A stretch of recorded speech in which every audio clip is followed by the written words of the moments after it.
आकाशवाणी भोपाल से प्रस्तुत हैं प्रादेशिक समाचार।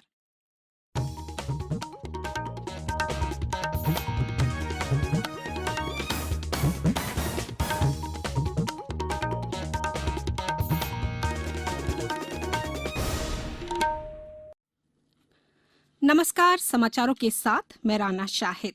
पहले एक अपील। 18 वर्ष से अधिक आयु वर्ग के लिए सरकारी केंद्रों पर निःशुल्क राष्ट्रव्यापी कोविड टीकाकरण अभियान जारी है। युवा श्रोताओं से हमारा आग्रह है कि कोविड रोधी टीका लगवाएं और अन्य लोगों को भी इसके लिए प्रोत्साहित करें। कोविड स्वास्थ्य के लिए खतरा बना हुआ है, ऐसे में एहतियाती उपायों के पालन में कोताही न बरतें। जब तक जरूरी न हो घर से बाहर न निकलें और 3 सरल उपायों का पालन करें। मास्क लगाएं, 2 गज की सुरक्षित दूरी बनाए रखें, बार-बार हाथ धोएं और साफ सफाई रखें और टीका लगवाएं।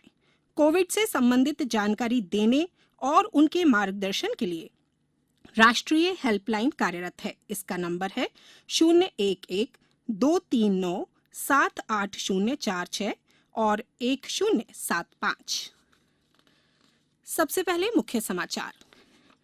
प्रधानमंत्री नरेंद्र मोदी कल पीएम किसान सम्मान निधि योजना की अगली किस्त के 19,500 करोड़ रुपए जारी करेंगे। राज्य विधानसभा का मानसून सत्र कल से होगा शुरू। सर्वदलीय बैठक में सदन को सुचारू रूप से चलाने पर मंथन। ग्वालियर चंबल संभाग में बाढ़ राहत कार्य जारी।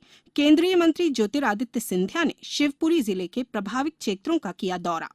इंदौर को हरा भरा बनाने के लिए नगर निगम ने शुरू किया हर घर एक पेड़ अभियान। और टोक्यो ओलंपिक खेल का समापन भारत के लिए रहा अब तक का सबसे सफल ओलंपिक। अब समाचार विस्तार से। प्रधानमंत्री नरेंद्र मोदी कल वीडियो कॉन्फ्रेंस के माध्यम से प्रधानमंत्री किसान सम्मान निधि योजना के तहत वित्तीय लाभ की अगली किस्त जारी करेंगे। 9 करोड़ 75 लाख से अधिक किसान परिवारों को 19,500 करोड़ रुपए से अधिक की राशि अंतरित की जाएगी। प्रधानमंत्री इस दौरान किसान लाभार्थियों से बातचीत करेंगे और राष्ट्र को भी संबोधित करेंगे। राज्य विधानसभा का मानसून सत्र कल से शुरू हो रहा है, जो 12 अगस्त तक चलेगा। विधानसभा अध्यक्ष गिरीश गौतम ने सत्र के सुचारू संचालन के लिए आज सर्वदलीय बैठक बुलाई, जिसमें मुख्यमंत्री शिवराज सिंह चौहान और नेता प्रतिपक्ष कमलनाथ मौजूद रहे। बैठक के बाद संसदीय कार्य मंत्री नरोत्तम मिश्रा ने कहा कि बैठक में सदन को सर्वसम्मति से चलाने पर सहमति बनी है। उन्होंने कहा कि सदन में बाढ़ के मुद्दे पर भी चर्चा होगी। मुख्यमंत्री शिवराज सिंह चौहान ने कहा कि हमारी संस्कृति, संस्कार, जीवन मूल्य और शिष्टता यह कहती है कि शब्दों का उचित चयन होना आवश्यक है।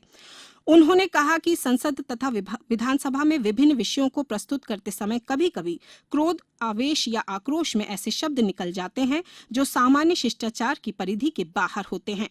शब्दों का चयन ऐसा होना चाहिए जिससे कोई आहत ना हो। श्री चौहान विधानसभा सचिवालय द्वारा तैयार की गई पुस्तक असंसदीय शब्द एवं वाक्यांश संग्रह के विमोचन अवसर पर कार्यक्रम को संबोधित कर रहे थे। कार्यक्रम में विधानसभा अध्यक्ष गिरीश गौतम, नेता प्रतिपक्ष कमलनाथ, संसदीय कार्य मंत्री डॉक्टर नरोत्तम मिश्रा और पूर्व संसदीय कार्य मंत्री डॉक्टर गोविंद सिंह उपस्थित थे। अब समाचारों में वक्त है एक ब्रेक का। कोविड-19 से बचाव और सुरक्षित रहने के 3 उपाय। मास्क लगाएं, 2 गज दूरी है जरूरी, सुरक्षित दूरी रखें, हाथ और मुंह साफ रखें।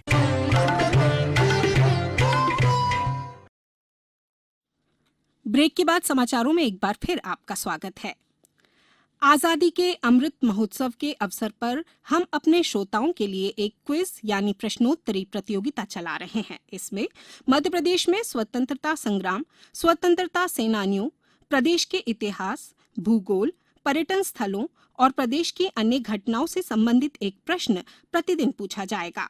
आप इस प्रश्न का उत्तर हमारे ईमेल akashvanisamacharquiz@gmail.com पर दे सकते हैं।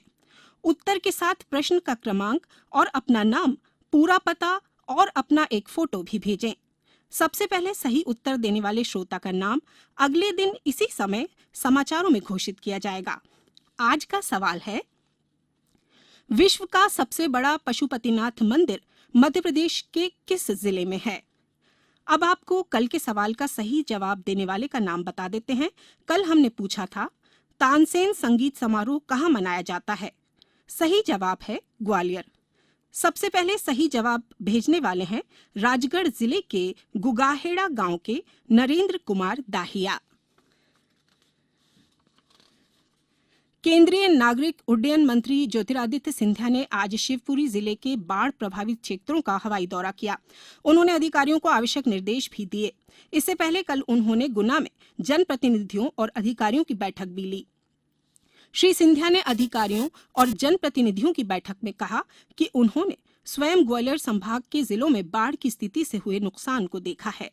अब सबसे पहला काम लोगों के जनजीवन को सामान्य करना और नुकसान की भरपाई के लिए सर्वे का काम तेजी से होना चाहिए। इंदौर शहर को हरा भरा बनाने और पर्यावरण संरक्षण के लिए इंदौर नगर निगम हर घर एक पेड़ अभियान चला रहा है। नगर निगम आयुक्त प्रतिभा पाल ने बताया कि 15 अगस्त तक चलने वाले इस अभियान के तहत हवा की गुणवत्ता में सुधार लाने के लिए जन भागीदारी से अधिक मात्रा में ऑक्सीजन देने वाले पौधों के रोपण का लक्ष्य तय किया गया है। पहले दिन रहवासी क्षेत्रों और बगीचों से शुरुआत हुई। इसके बाद शासकीय कार्यालयों, बाजारों, धार्मिक स्थलों और शैक्षणिक संस्थानों में पौधरोपण किया जाएगा। अभियान के अंतिम दिन शहर की सभी गरीब बस्तियों में पौधरोपण के कार्यक्रमों का आयोजन होगा। इस दौरान नागरिकों को वृक्ष संरक्षण का संकल्प भी दिलाया जाएगा। 23 जुलाई से शुरू हुए टोक्यो ओलंपिक खेलों का आज समापन हो गया। कोविड को ध्यान में रखते हुए उद्घाटन समारोह की तरह समापन भी सादगी से मनाया गया। समापन समारोह के दौरान परेड में कांस्य पदक विजेता पहलवान बजरंग पुनिया भारत के ध्वजवाहक रहे। भारतीय खिलाड़ियों ने इस ओलंपिक में अब तक का सर्वश्रेष्ठ प्रदर्शन करते हुए 7 पदक हासिल किए। इनमें 1 स्वर्ण, 2 रजत और 4 कांस्य पदक शामिल हैं। समापन समारोह में टोक्यो के गवर्नर यूरिको कोइके, अंतर्राष्ट्रीय ओलंपिक समिति के अध्यक्ष थॉमस बॉक को ओलंपिक ध्वज, जो इसे पेरिस के मेयर एनी हिडोल्गो को सौंपेंगे, जहां 2024 पेरिस ओलंपिक खेला जाएगा। राज्य शासन ने श्योपुर जिले के कलेक्टर और पुलिस अधीक्षक का स्थानांतरण किया है। सामान्य प्रशासन विभाग द्वारा जारी आदेश में श्योपुर कलेक्टर राकेश कुमार श्रीवास्तव को स्थानांतरित कर उन्हें मंत्रालय में उप सचिव पदस्थ किया गया है। उनकी जगह ग्वालियर नगर निगम आयुक्त शिवम वर्मा को पदस्थ किया गया है। गृह विभाग द्वारा जारी आदेश में पुलिस अधीक्षक संपत उपाध्याय को सहायक पुलिस महानिरीक्षक पुलिस मुख्यालय भोपाल पदस्थ किया गया है।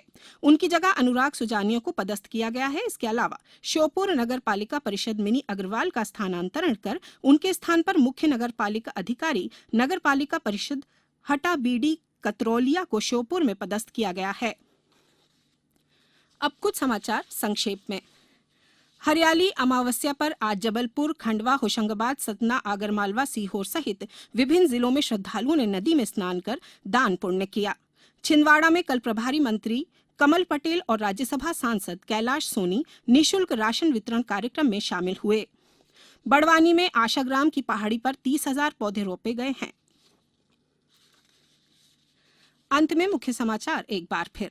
प्रधानमंत्री नरेंद्र मोदी कल पीएम किसान सम्मान निधि योजना की अगली किस्त के 19,500 करोड़ रुपए जारी करेंगे।